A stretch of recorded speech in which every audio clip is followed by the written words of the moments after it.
At the John Daly Major Ed Foundation, we also focus on making sure that we partner up with great organizations. Great organizations like St. Jude's, great organizations like the Boys and Girls Club, our friends at Warriors for Freedom, our friends at Force 50 Foundation, which provides veterans the health care that they need. As you can see, we are the safety net at the John Daly Major Ed Foundation to make sure that no one gets left behind on the field of battle and that you're taken care of in the home front. God bless you. God bless the United States of America. Hoorah!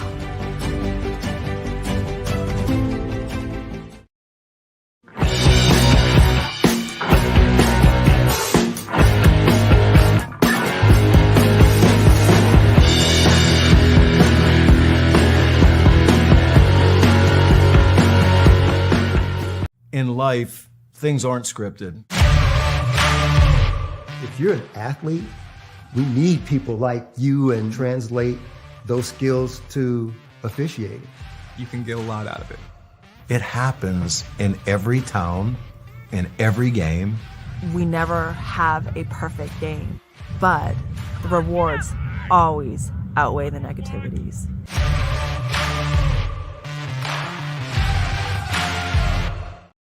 Baseball? Nah. Football? Done it.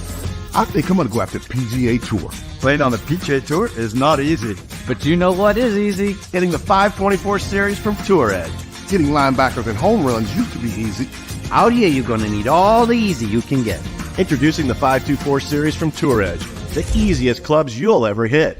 Even the best players in the world can use a little easy. I like the sound of that. Look out, PGA Tour. Pound for pound, nothing comes close.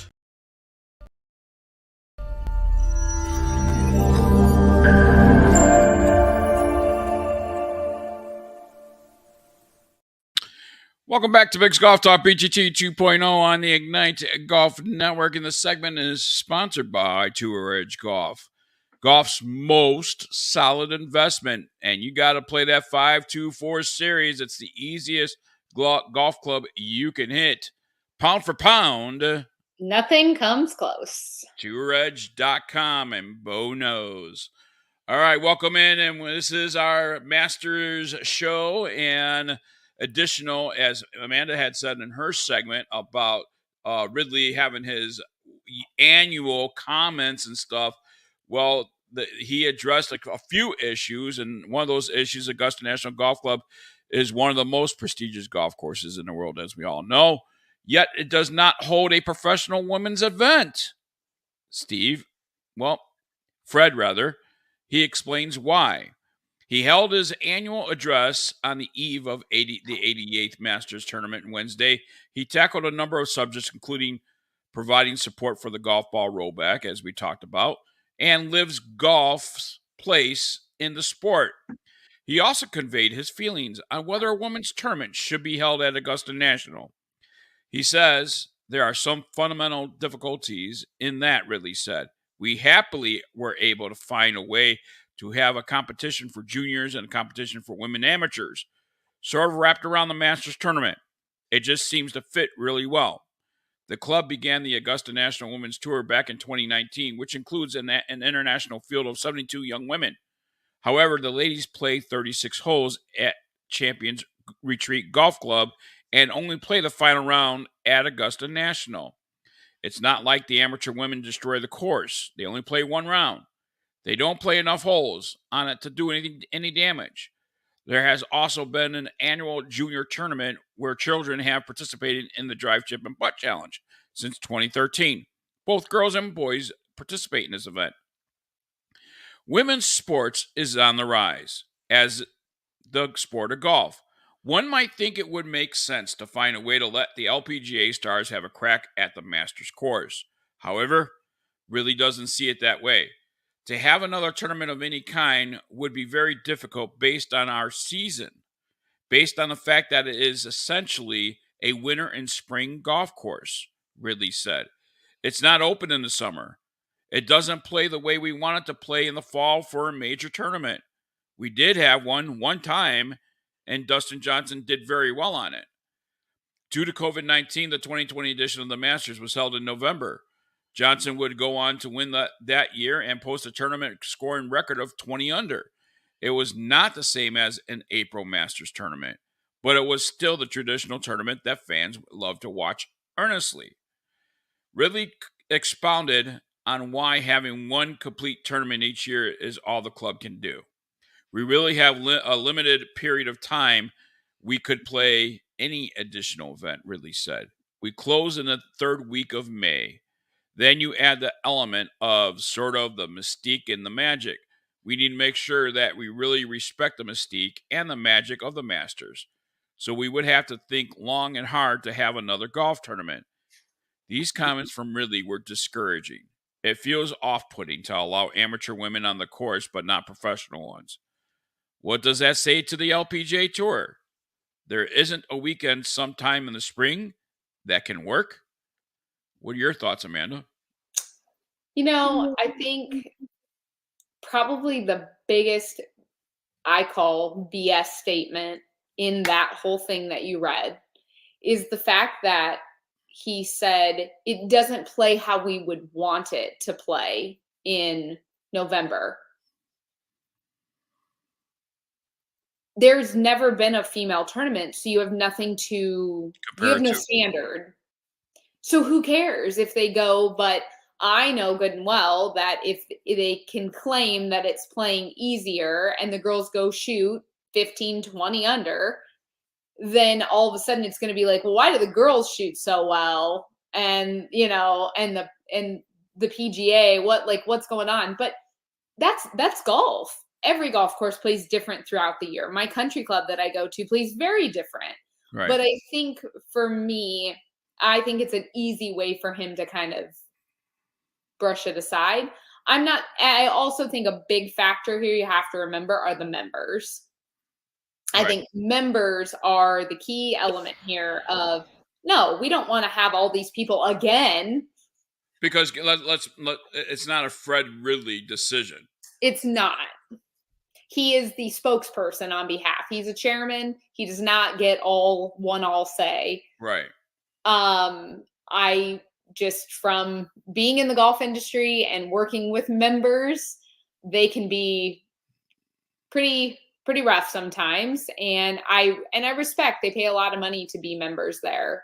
But at the same time, I don't know. It's such a double-edged sword because from a member perspective, yeah, you don't want two major tournaments taking up your already limited season. It's different. Like in Arizona, I play year round.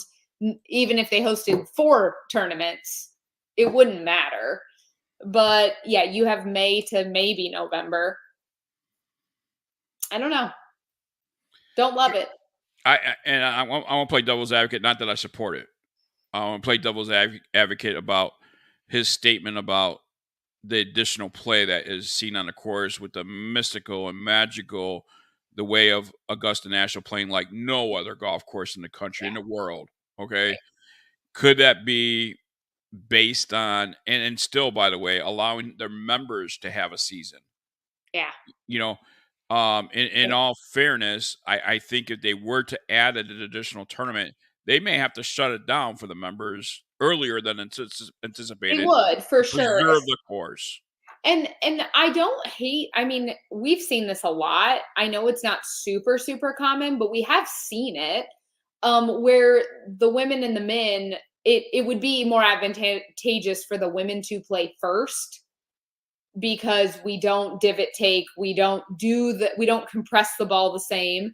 So the women would most definitely have to go first if you paired them both in the spring. What about doing an every other year thing? Like the women's amateur being played somewhere else and, and it doesn't have to be played at Augusta every year.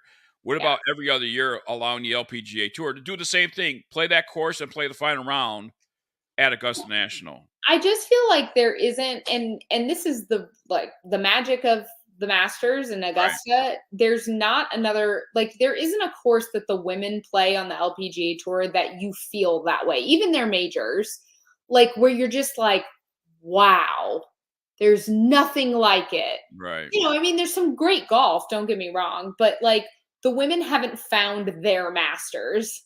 Right. And so I don't know. I don't know if that is just on them to go find their own spot. But does that spot exist? I Where don't know. it's a course that doesn't play like any other course No, it in was the whole world. specifically designed Right. to be unlike anything else. And It's Disneyland in the golf world. Like it's enchanted. And the feedback that I have heard from so many people is that, yeah, you walk on and off that golf course different than you do any other property. yeah. Well, lives Greg Norman. We haven't talked about him in a while, Amanda.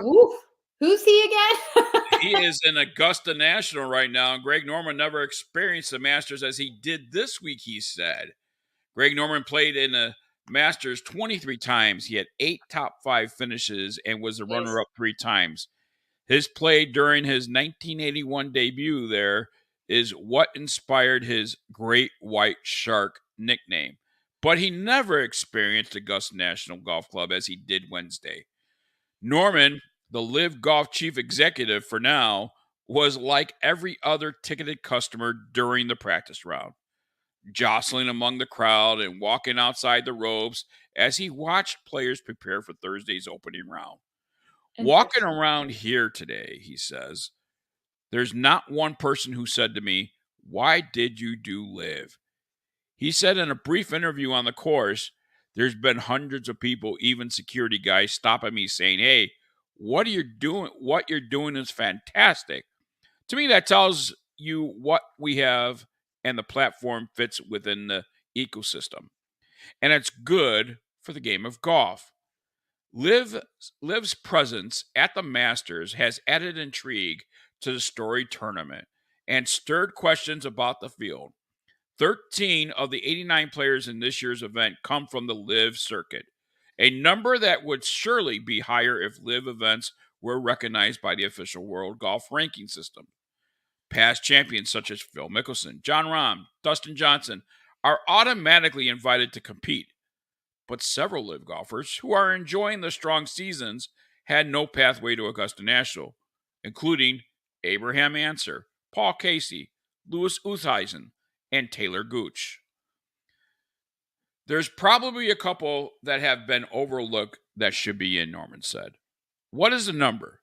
I'm not going to give it a definite number, but they're definitely quality players that have done incredible performances over the last 6 to 9 months that are worthy of it. Speaking with reporters on Wednesday, Fred Ridley, the chairman of the Augusta National, reiterated that Live Golf didn't meet standards for recognition over the World Golf Ranking System, but said the Masters would extend special invitations to any exceptional Live players, regardless of the world ranking. What are your thoughts there, Amanda? You look kind of,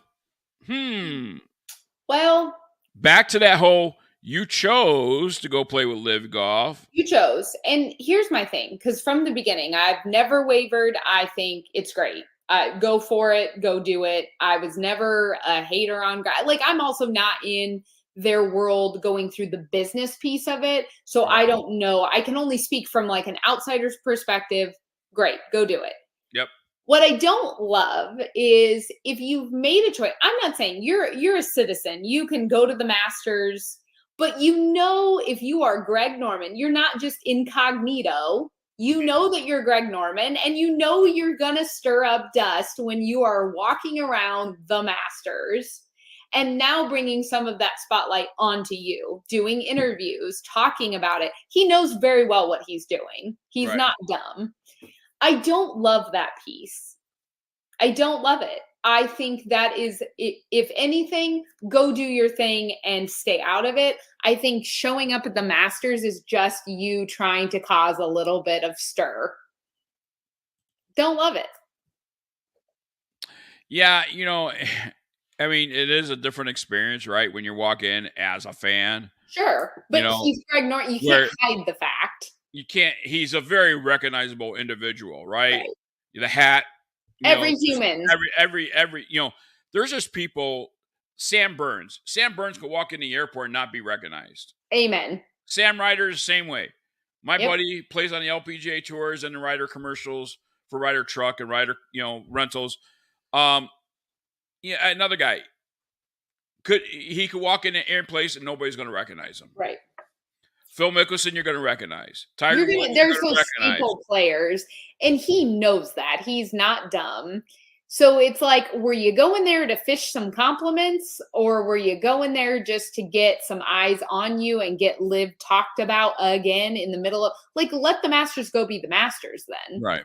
And I will tell you this, that I watched day one, watched day two. The commentators with ESPN and CBS did a terrific job at just saying, Phil Mickelson on the Live circuit joining us here in the Masters. Great to see him, play here in the Masters. Nobody's saying and digging anything at the Masters. There was at no. Live Golf. I agree. There was no, I guess, digs or anything towards. No subtle, Nope. Yeah. So suck at PGA Tour. Sorry. Yeah. Live I Golf just- is getting her kudos. I just don't, it's one of those things. Like, if you're gonna stir the pot, fine, as those Live players did, but then go live in your pot. Like, and that's what I'm saying, though. You get a media member, as I mentioned earlier on, a media member asking, Brooks Koepka, who's on Live Tour, you could ask him many different questions. Hey, how do you feel about the world ranking, in some of your members at Live Golf not being here? Yep. That would have been a more suitable question. Sure. Is 59 obtainable? Well, 59 is attainable here on Biggs Golf Talk, because we're going to head into our next break here. And coming up next, it's In the Kitchen Pickleball Talk. Yes. And I got a nice little book I want to talk about here. Oh, yeah, right here. Yeah. The match tactics. And it keeps all your matches. And you keep notes. We'll talk about that a little bit. We're going to have the author on later on in a few weeks here. And right now, we're going to go to our segment, have a guest on. She's going to talk about luxury escapes. Not golf, but pickleball. We'll be right back right after this.